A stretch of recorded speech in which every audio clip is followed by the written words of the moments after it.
What's up, fam? So there's a nonprofit organization here in the Dallas area that for years were actually feeding children, doing exactly what they said they were set out to do.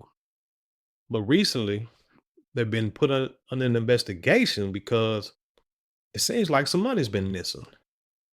Boy, these nonprofits are going on under a lot of scrutiny now. Anyway, let's check out this story and see if we can figure out what's really going on. Don't forget to like, share, comment, and subscribe. And when you do subscribe, hit the notification bell so every time I drop a video, you will be the first to know about it. Let's see it. Tonight, a story to tell you about sack lunches that has one charity now suing another. For decades, a Dallas nonprofit has won a lot of praise for its work feeding hungry school children. But a tip to our I-team led to a lot of questions about that food and the money that pays for it. Andrea Lucia joining us tonight with the accusations that have some longtime supporters stunned. Hunger Busters is a small but incredibly well-connected nonprofit. You may have seen them partnering with police to hand out meals, holding black tie fundraisers with local chefs, or receiving recognition from publications like the Dallas Business Journal just last month. Big companies have donated to the cause, and a lot of people have donated their time to it. But we discovered the core service this group claims to provide. There's a lot of peanut butter. Where's the jelly? That's a thick sandwich. Boy, that makes me want a glass of milk just by looking at it. Feeding thousands of school kids on a daily basis is no longer happening. Wow. Feeding kids, fueling futures. That's the dream Hunger Busters was built on. The idea is to provide a third meal, a sandwich and sides at the end of each school day to thousands of food insecure Dallas ISD students who might not otherwise get dinner at home. We're very happy with it. The teachers. Hold on.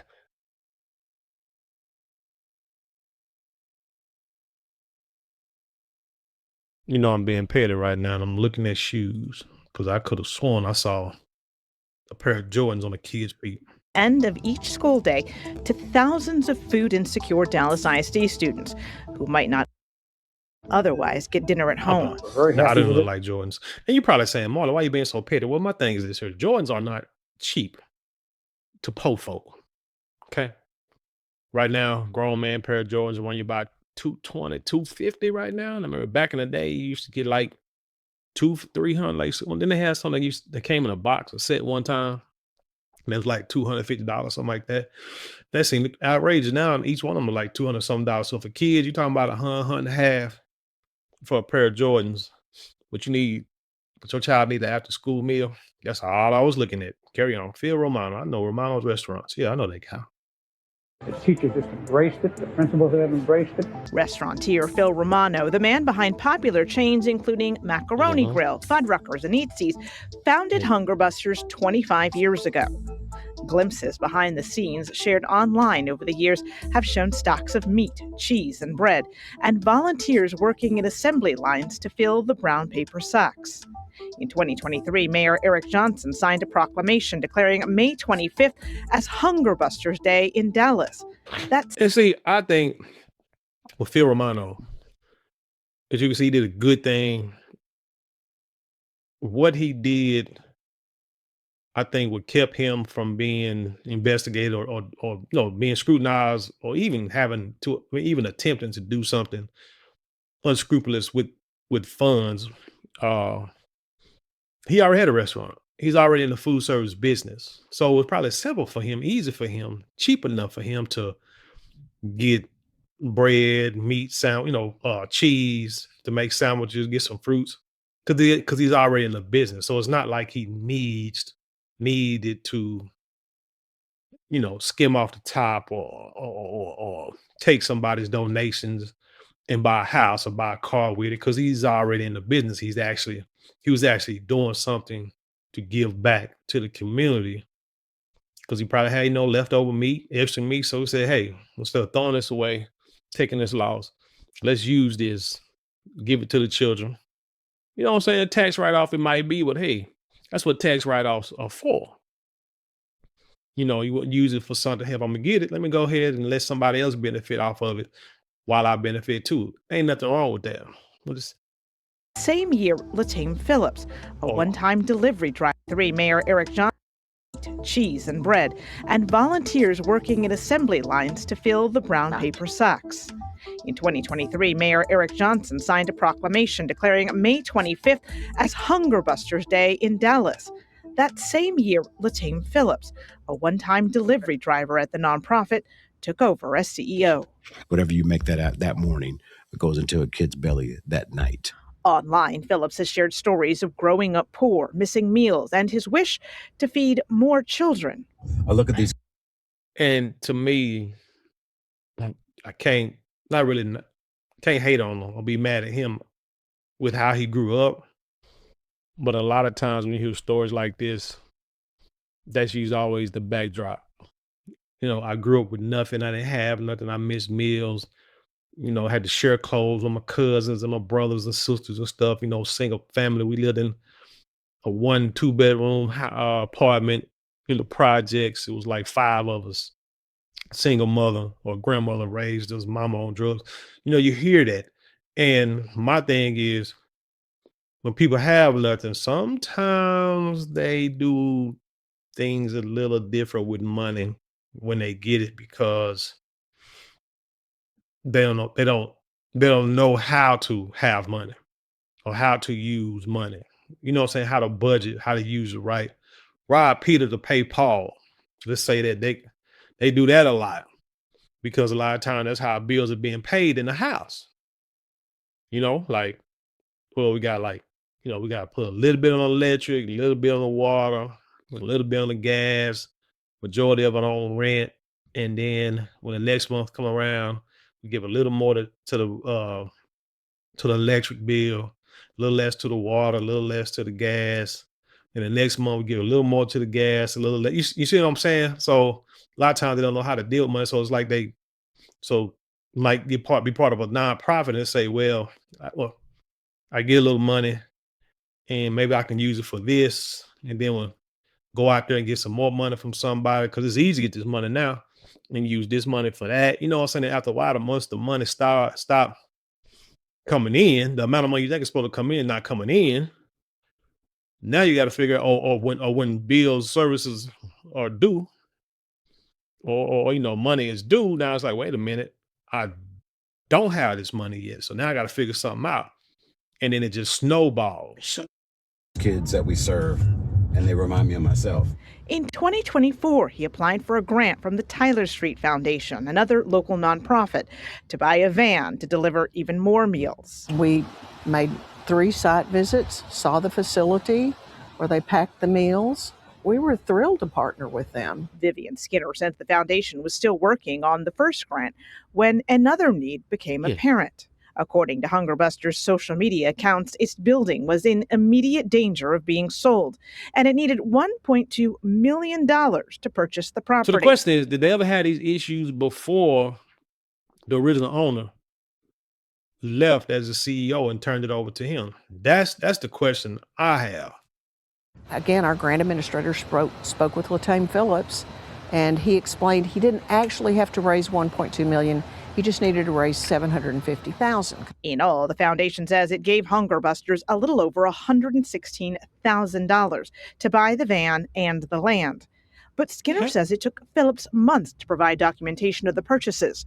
And when he finally did, she got suspicious. This is the day that he presented the van to us, and there was just a magnetic sign stuck on it that said Tyler Street Foundation supports Hunger Busters. We really began to be curious. There was just something about that day that just seemed off. So you wonder how come they didn't do that much investigation up there in Minnesota when it came to the Somalis with their daycare and their healthcare programs, because that's the question I have. Because you would think if you're going to give somebody some money, you will want to know exactly where the money is going, and you want receipts on that from the jump. And if you don't have it, now we got to pull our funds and we're going to do some investigation. But they got away with billions. This dude got $100,000 and now they already are investigating him. Skinner's team began doing their own research and came to suspect the van he'd shown them didn't belong to Hunger Busters.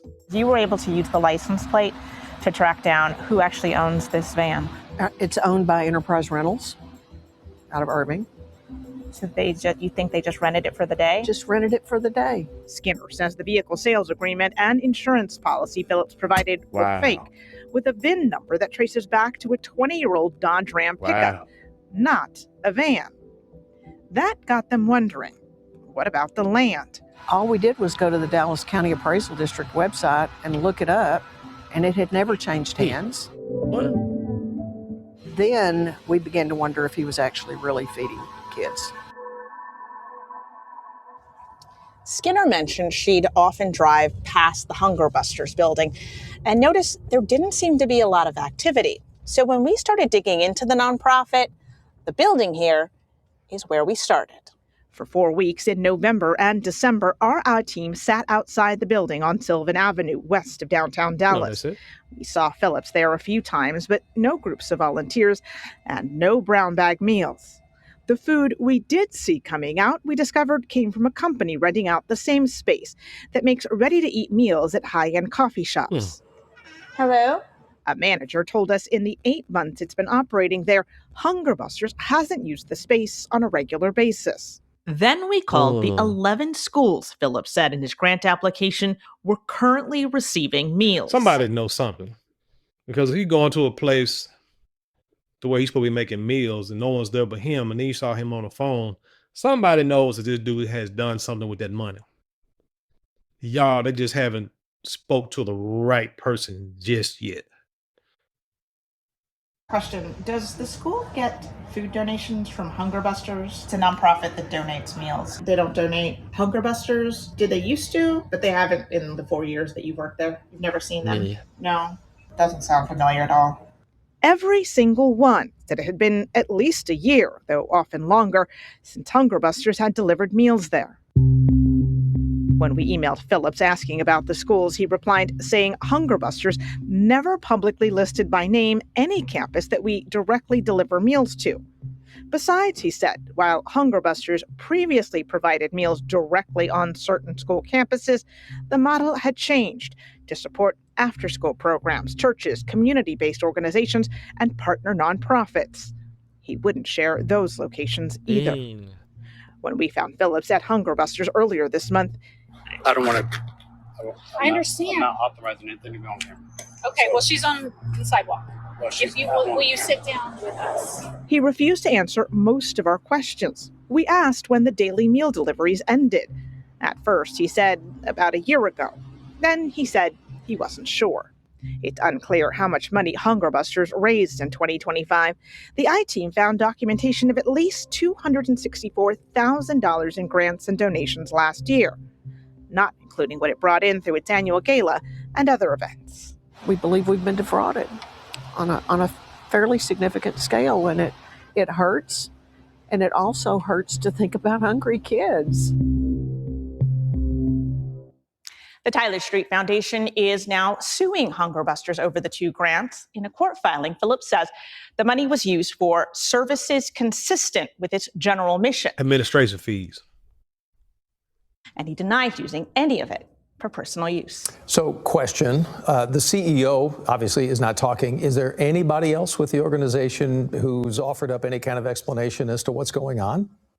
Well, Phil Romano left Hunger Busters several years ago. The man listed as the CFO did not respond to our emails, but the board chair did. We sat down with her to find out how no one noticed the meals weren't being made and what she thinks of Phillips and his future with the group. We're going to have more on that tomorrow night. So I watched that interview, and I'll put that link in the description along with this one so you can watch and see what the lady said. But she basically was saying that you got a bunch of people on the board who don't know what's going on with Hunger Busters. And this is like about a dozen people. And they're not understanding what's going on with the money because they thought everything was above board. But here's the thing about that. I think a lot of times people get on boards and get in organizations just to say they're part of something so it'll look good on their resume if ever they're trying to get like a high corporate job or they're trying to get into politics or something like that. So they want to say, hey, I was a part of something. This is what we were doing for the kids and the people in the community. You know, it is what it is. I mean, nothing really wrong with that. But the problem is when stuff like this happens, now you're the one who they're coming after. So you really need to make some checks and balances, like the lady did when she was told she was going to donate some money in order to buy a van, but the van was never purchased, and so now she's suing her, and rightfully so. But like I said earlier about the brother, he said he didn't have no money growing up and stuff, and so I think a lot of time that plays a part. A lot of time people see money, get money, and sometimes they mix personal and business things together. I remember a situation with a guy one time with, I'm gonna say, was part of a team, like a youth sports team. He was in control of the money, but something was going on at home at the time with his finances where he needed the money, and I guess he thought that he was gonna, well, I'm gonna use this money to pay this, and then I'll put it back. But then come to find out, but he wasn't able to put the money back. So, you know, saying when he thought it was, thought he would be able to. So then when records were being checked and he saw the money was missing, now he got folk upset and asking where the money at. And it's like a whole big thing happened. I don't think the dude had ill intention with the money because it wasn't like he used it to buy like new cars, go on vacations. I think he just was having hard times with money at the house. So he's going to use that money that was raised and donated for the squad and was going to put it back. Just didn't do it in time, but he didn't tell nobody. And so everybody, you know, all hell broke loose. That could be what's going on with this brother here. I'm not sure, but nonprofits, man, like I said, you got to separate it from, you got to have, let's say, board members, got to have checks and balances, especially when it comes to that money, because when people see that money, man, they see, like, sometimes they see that free money and thinking they can use it for other things and not get caught because, hey, I can get it from this other place. Like, you know, I can get it from other places and put it back in. Nobody will ever miss it. But greed will get you. Greed and not understanding how to balance and budget finances will get you caught up every time. But my question is this: how many nonprofits do we know that actually makes the difference, not a difference, but the difference that they claim that they have, are, and will make? I can't think of many. I can't think of any right now. 'Cause I'm trying to think of trying to write down like the Red Cross, you know, Salvation Army, Red Cross. When you have these natural disasters and they say first group that's going to these countries or to these states is the Red Cross. So donate to the Red Cross. And people send all this money. But then it comes to find out that not even 10% of the money that has been donated actually goes to helping the people in need. It goes to administrative costs. He was like, "How damn? Like, how much is it cost?" And it's a nonprofit, but it's like, oh well, we do gotta pay the people. You know, we gotta pay them for their time. Gotta pay them for room and board if they're going somewhere, and I gotta pay to feed them. So it costs money for these people, to do these things. But I'm like, I thought it was nonprofit. Like, I was volunteer. Then you kind of find out it ain't really volunteer work, but it's a nonprofit organization. What was it in Haiti? They used to make all these houses, rebuild all these houses, and come to find out they only built like maybe enough houses and not even to fill one street in America. But they had all these hundreds of millions of dollars and couldn't make all it and didn't build these houses. But people still give to these organizations. Think about let me see, you got food pantries. I think they do pretty well. I knew a guy who used to volunteer at the food pantry just so he can get money at the food pantry. You know, at the end of the day, once the food's handed out, they had like another extra box, extra bag. He would take it home, but he needed that kind of stuff. But it's like, I see no problem with that because you helping others and also helping yourself. So I don't see what the issue is because you actually giving back in order to feed your family. I don't see the issue with that. Meals on Wheels, I guess they do pretty good. I don't know. I never heard anything bad about Meals on Wheels. Heard sometimes, you know, funding might get cut and it's hard for them. Even their food pantry, like I say, them too, if funding get cut or people stop bringing food or start not donating as much, then they can't do, you know, say as much as they used to or what they, you know, say or what they want to do. Churches, like you see the mega churches out there that's in the news recently, controversial stories about, you know, locking people up in the church until they get a certain amount of money, or the pastor calling out a woman because she got in the wrong line because she didn't have enough money to be able to get in this certain offering line. Ministers with these jets, mega churches, expensive luxury cars, clothes, churches getting raided, ministers going to prison because of, you know, having a sweatshop, stuff like that. But then they'll go out here and they'll say we gave away, you know, food during the holidays, gave out turkeys. We feed, you know, maybe 1,000 people a week. And they're like, and they feel great about that. But again, just watching this story let you know food is easy to come by and it's an easy lick. Hell, dope dealers used to pass out turkeys for Thanksgiving and Christmas and pass out bicycles and toys and backpacks for kids. That's an easy lick. It don't cost a whole lot, but it makes you look good. It makes you look real good because it's easy to say, hey, I fed 1,000 kids, but hell, if you can buy, so I don't even know how much stuff costs no more. Tell you the truth, how much is a loaf of bread? I'm gonna just say $5. I don't know. For a loaf of bread, I don't even know. I don't think it's that much. Maybe some meat. For a pack of meat, maybe another $5. Let's say like $10 for meat and bread. Cheese, let's add another $3, $4. So let's say like you can make 20. So you make like 15, 20 sandwiches for $15. I mean that's stretching that. That's name brand stuff. So even cheaper than that. So like 20 sandwiches, and you can make them for 50 cents a piece.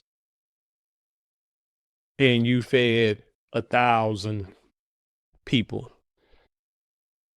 That's $500, give or take, for a sandwich. Let me make it easy.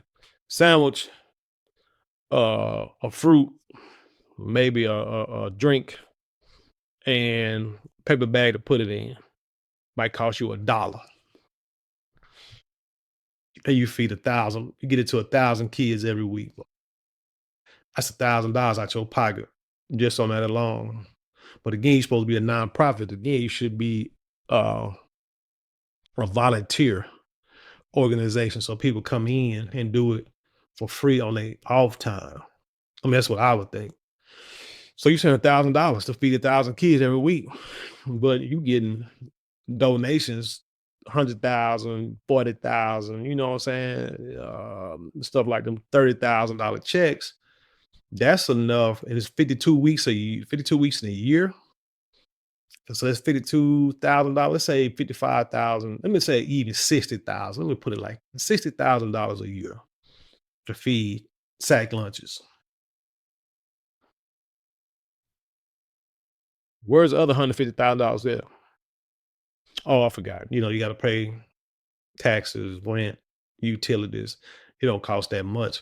So again, like I say, people see that little extra money and they feel that they can do something with that money and nobody miss it. Cause they're like, oh, this all it costs to feed the kids? Well, dang, we getting all these donations. But then you mess around and say, I'm gonna buy a van. Why you say you're gonna buy a van? Because you don't spent all the money on something you had no business spending the money on. It hadn't come back yet.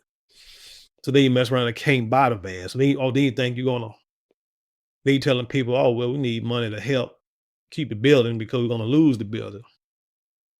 You see what I'm saying? And then that stuff, it all snowballs, and then all of a sudden it catches up with you, and you got somebody who actually does some investigations, and then you're getting sued. But yeah, y'all, hey, the bottom line, really, if you want to help people, a lot of times you got to do it yourself. Or make sure you, like this woman did. I mean, because it was a legitimate organization. Don't get me wrong. Let's go back to the beginning. It was actually a legitimate organization that actually did work for the community. So people were happy to donate and to be a part of it. But it just turned into something else. And so now it become a problem. You know what I'm saying? So, you know, if you want to help kids out, help the community, do it yourself, or try to be a part of an organization that's legit, that you know is doing good work in the community. You know what I'm saying? Attach your horse to that wagon. Other than that, I wouldn't give the people like that anyway. But anyhow, tell me what you think about this story. Leave your comments below, share it with the world. Let's have intelligent conversation. You know how we do around here. Don't forget to like, share, comment, and subscribe. Those 4 things cost you maybe a couple of minutes out of your day, but it means the world to us here at this channel. With that being said, live in peace and love, and I'll see you on the other side.